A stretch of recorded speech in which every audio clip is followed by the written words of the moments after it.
Hello everyone, I'm Grandmaster Priyadharshan Kannappan and you're watching Chess Gyaan in 3 minutes.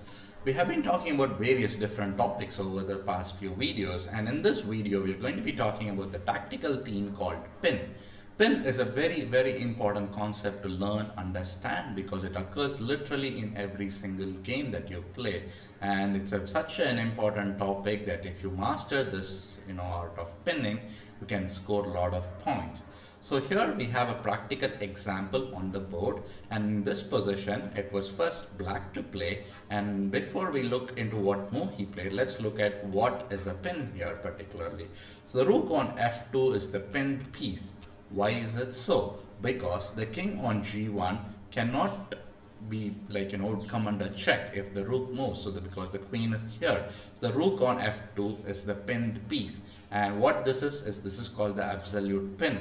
So there are two important pins in chess. One is absolute pin and another is relative pin.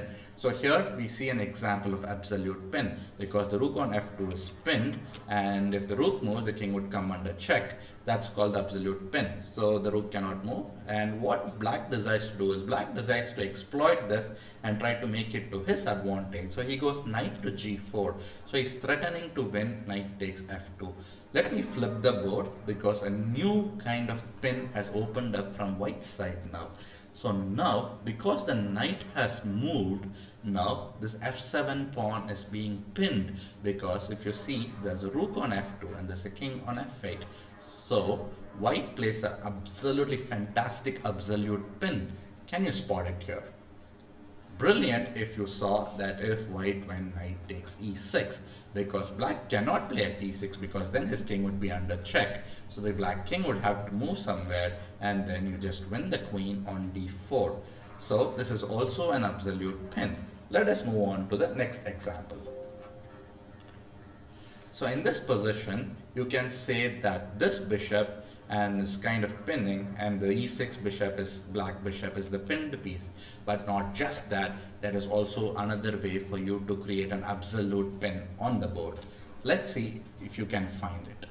If you did spot rook f1, brilliant, because after rook f1, now the bishop is being pinned, because if the bishop moves, the king would be under check. So black cannot move the f4 bishop. So black ends up playing g5, white goes g3, threatening to play g takes f4, black plays bishop takes d5, c takes d5, and now next move g takes f4 is inevitable, and white would end up with an extra piece. For just a quick kind of a trick question, let's say if black goes h6 in this position, would you capture the bishop, or is there a way to exploit this pin to win more material? Pause the video and then find the move and then play the video. If you spotted knight d6, brilliant, because after knight d6 check, you're going to win the rook. So this brings us to the end of this video on pins. I will come back with a different video where we'll cover more different pin examples, and in the meantime, subscribe to the channel and look out for all the updates by pressing the bell icon so that you don't miss any new videos that we post. Thank you. Bye bye.